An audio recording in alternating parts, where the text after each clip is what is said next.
Ladies and gentlemen, I'm honored to address the United Nations General Assembly once again.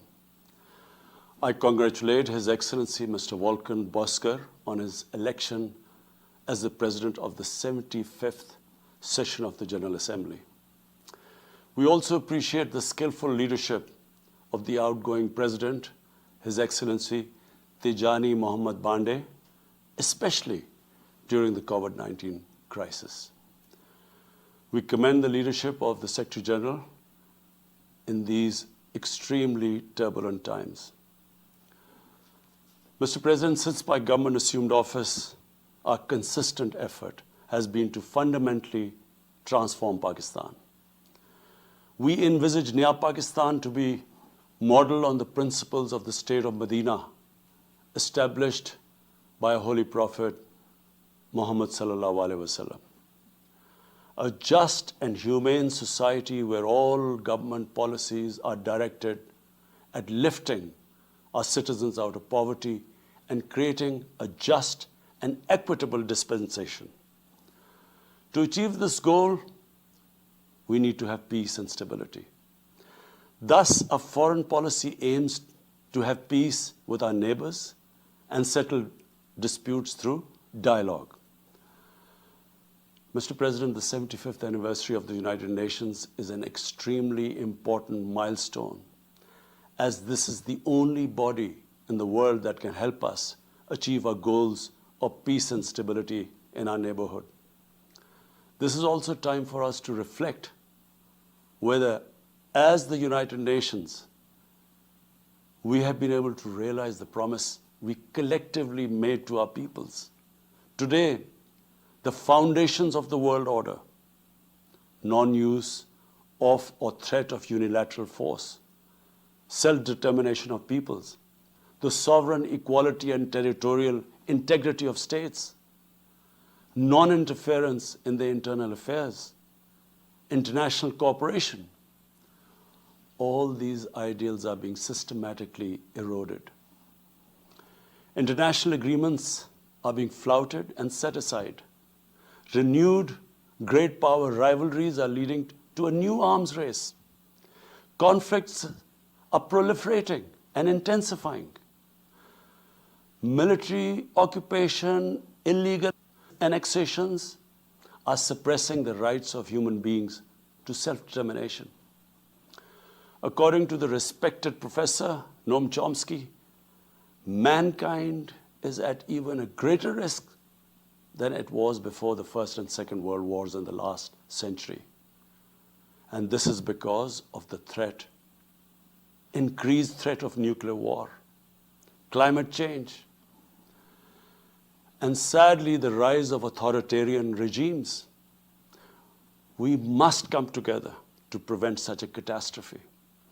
We believe that the driving force in international relations must be cooperation, in accordance with the principles of international law and not confrontation and force. We all must emphatically reaffirm our support for multilateralism.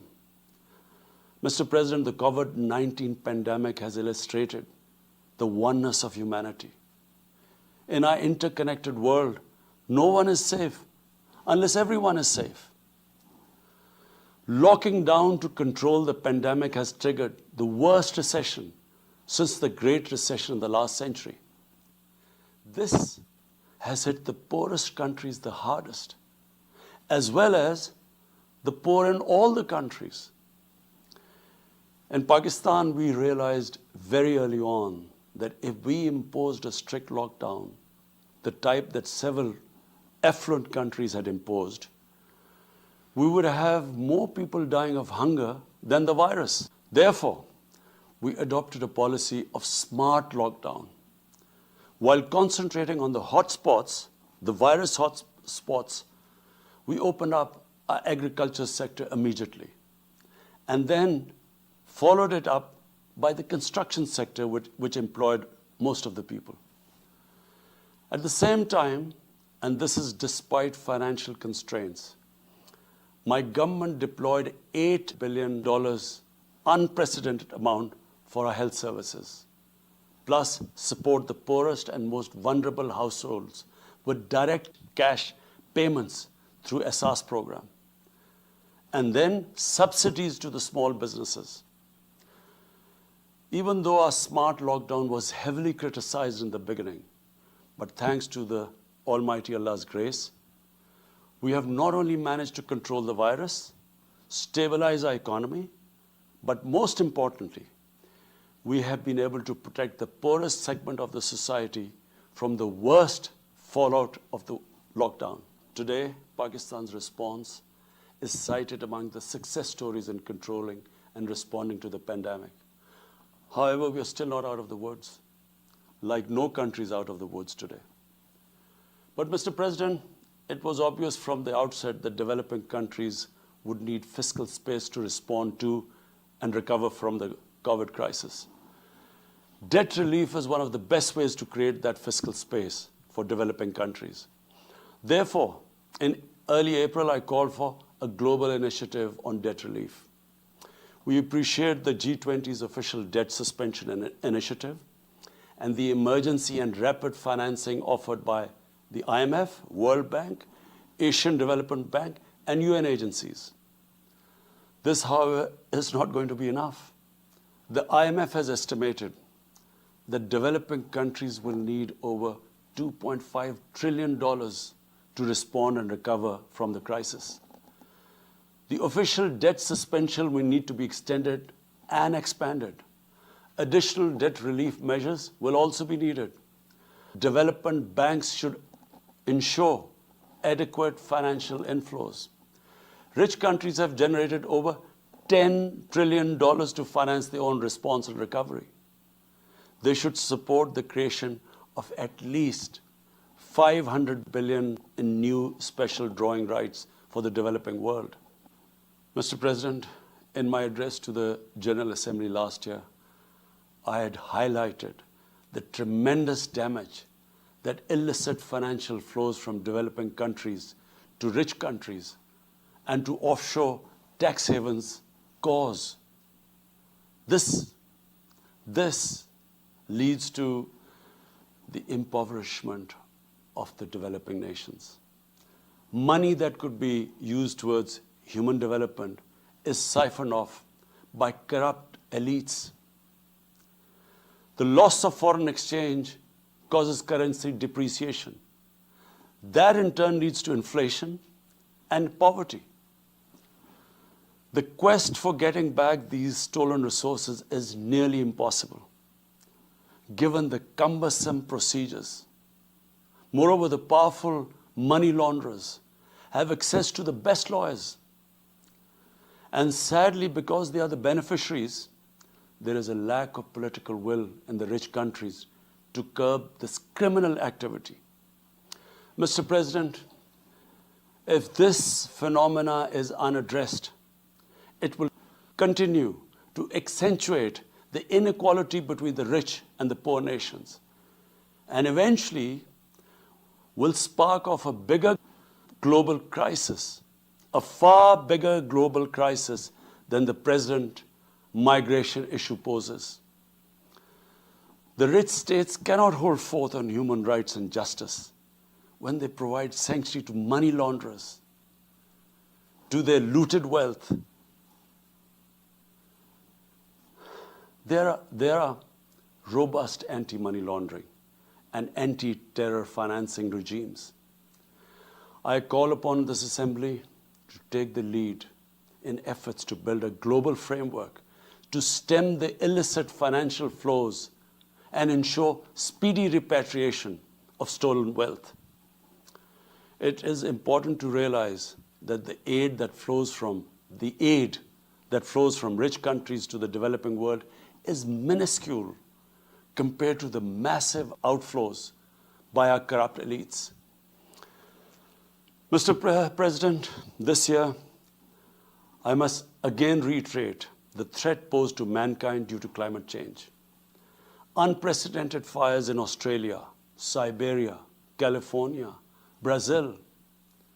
Unprecedented floodings in various parts of the world. Record temperatures, even in the Arctic Circle. This should make all of us worried for our future generations. Commitments made through the Paris agreements must be fulfilled. In particular, the commitment to mobilize 100 billion US dollars annually as climate finance. Pakistan's contribution to carbon emissions is minimal, but it is one of those countries most affected by climate change. Yet, we have decided to take the lead as we consider addressing climate change a universal responsibility. We have launched an extremely ambitious program to plant 10 billion trees in the next 3 years as a contribution to mitigating the effects of climate change. Mr. President, the pandemic was an opportunity to bring humanity together. Unfortunately, it has instead fanned nationalism, increased global tensions, and given rise to racial and religious hatred and violence against vulnerable minorities in several places.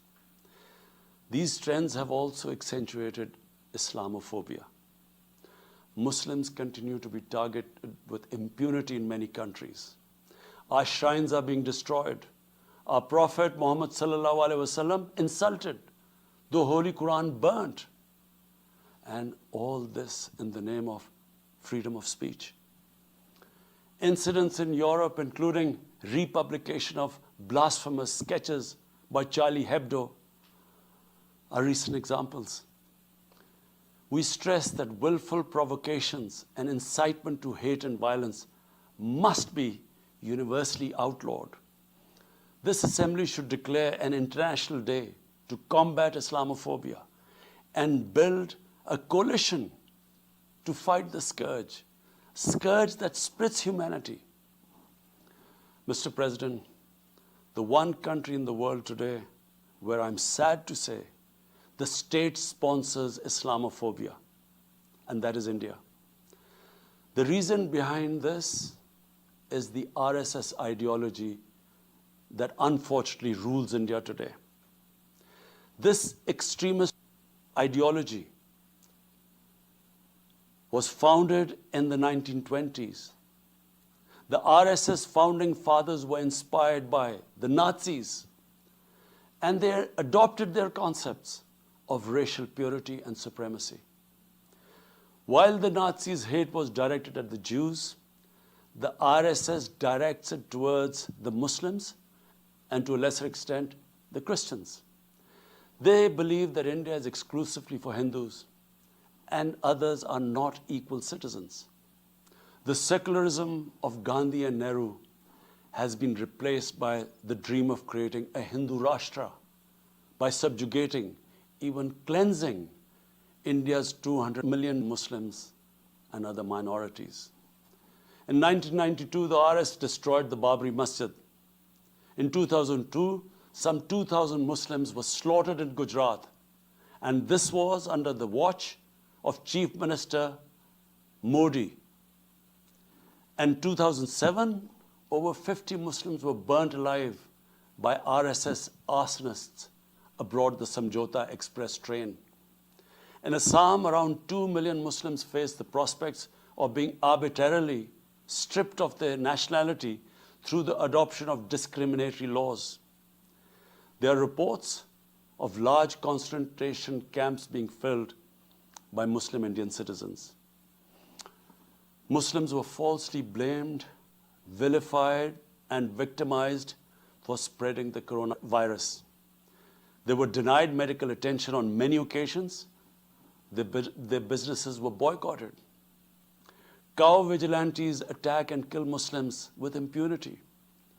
Last February, Muslims faced targeted killings with police complicity in New Delhi.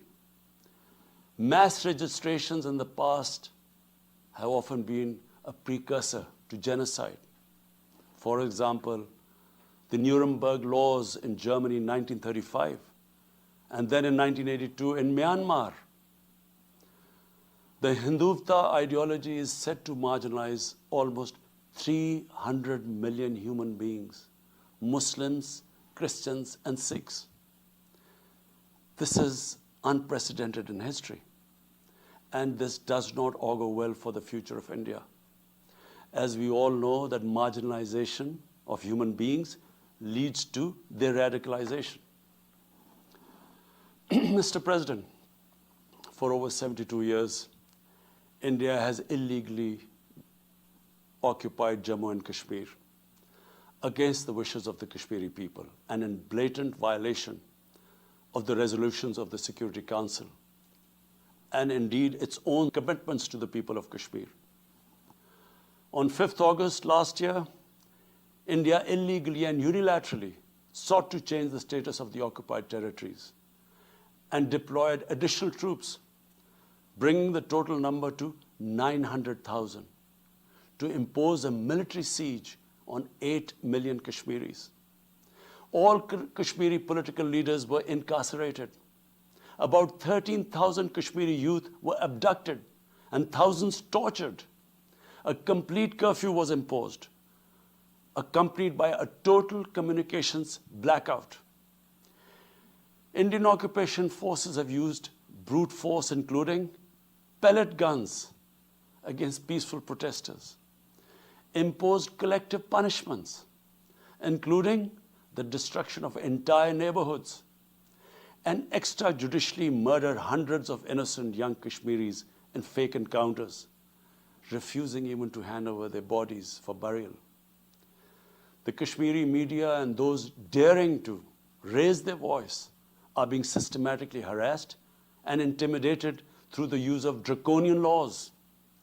All of this is well documented in the reports of the United Nations High Commissioner for Human Rights, communications from the Special Rapporteurs of Human Rights Council, statements from human rights and civil society organizations. The international community must investigate these grave violations and prosecute the Indian civil and military personnel involved in state terrorism and serious crimes against humanity being perpetrated, I'm sad to say, with complete impunity.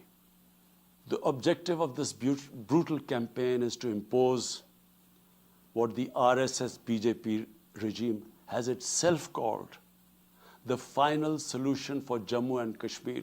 To this end, the military siege is being followed by moves to change the demographic structure of the occupied territory. This is an attempt to obliterate the distinct Kashmiri identity in order to effect the outcome of a plebiscite envisaged in the UN Security Council resolutions. This action is in violation of the UN Charter, Council resolutions, and international law, particularly the 4th Geneva Convention. Changing demographic structure of occupied territory is a war crime. Mr. President, the brave Kashmiri people will never submit to Indian occupation and oppression. Their struggle is indigenous. They are fighting for a just cause, and generation after generation have laid down their lives to rid themselves of Indian occupation. The government and people of Pakistan are committed to standing by and supporting their Kashmiri brothers and sisters in the legitimate struggle for self-determination. Mr. President, in order to divert attention from its illegal actions and atrocities in Indian-occupied Jammu and Kashmir, India is playing a dangerous game of upping the military ante against Pakistan in a nuclearized environment. Despite constant Indian provocations and ceasefire violations along the line of control and the working boundary, targeting innocent civilians, Pakistan has exercised maximum restraint. We have consistently sensitized the world community about a false flag operation and another ill-conceived misadventure by India. My parents, Mr. President, were born in the colonial India, and I was the first generation that grew up in an independent Pakistan. I want to make it clear that any attempt by the fascist totalitarian, RSS-led Indian government to aggress against Pakistan will be met by a nation that will fight for its freedom to the end.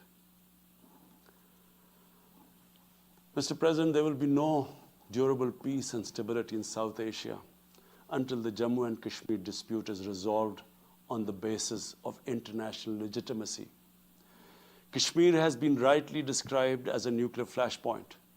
The Security Council must prevent a disaster conflict and secure the implementation of its own resolutions, as it did in the case of East Timor. The Council has considered the situation in Jammu and Kashmir 3 times in the past year. It must take appropriate enforcement actions. It must also take steps to protect the Kashmiris from an impending genocide by India. Pakistan has always called for a peaceful solution. To this end, India must rescind. To reach this end, India must rescind the measures it has instituted since 5th August 2019, end its military siege and other gross human rights violation, and agree to resolve the Jammu and Kashmir dispute in accordance with the relevant UN Security Council resolutions, and of course, the wishes of the people of Kashmir. Mr. President, Pakistan's desire for peace in our region is also manifest in our efforts to promote a political solution in Afghanistan. I have consistently maintained over the past 2 decades that there is no military solution to the conflict in Afghanistan. The only way forward was and is a political settlement, which involves the full spectrum of Afghanistan's political actors. Pakistan fully facilitated the process that culminated in the US-Taliban peace agreement on 29 February 2020. Pakistan is deeply gratified that it has fulfilled its part of the responsibility. The Afghan leaders must now seize this historic opportunity to achieve reconciliation and restore peace in the war-torn country.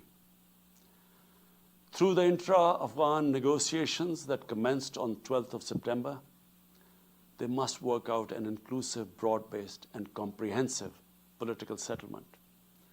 The process must be Afghan-led and Afghan-owned, and without any interference or outside influence. Early return of Afghan refugees must be part of this political solution. After almost 2 decades of war, it is imperative not to allow spoilers within and outside Afghanistan to subvert the peace process. Peace and stability in Afghanistan will open new opportunities for development and regional connectivity. Mr. President, Palestine remains a festering wound. A just and lasting settlement is indispensable for the Middle East and actually the world. Illegal annexations of Palestinian territory, the building of illegal settlements, and the imposition of inhuman living conditions on the Palestinian people, especially in Gaza, cannot bring peace to a troubled region. Pakistan continues to support a 2-state solution in line with the UN General Assembly and Security Council resolutions within the international agreed parameters, and they are pre-1967 borders, and Al-Quds, Al-Sharif as the capital of a united, contiguous, and independent Palestinian state. Mr. President, the United Nations remains the best legitimate avenue for collective action in managing international conflicts, fostering peace and security, promoting equitable development, and addressing global problems. I urge the Secretary General to take the lead in preventing global conflicts. He should convene summit-level meetings to address regional hotspots and resolve outstanding disputes. The United Nations should be made fully responsive to the challenges of our times. A comprehensive reform of the United Nations, including the Security Council, is essential to promote greater democracy, accountability, transparency, and efficiency. Pakistan will continue to participate actively in this process and endeavor with other member states to build a world where conflict is outlawed and equitable prosperity for all pursued in conditions of peace and security.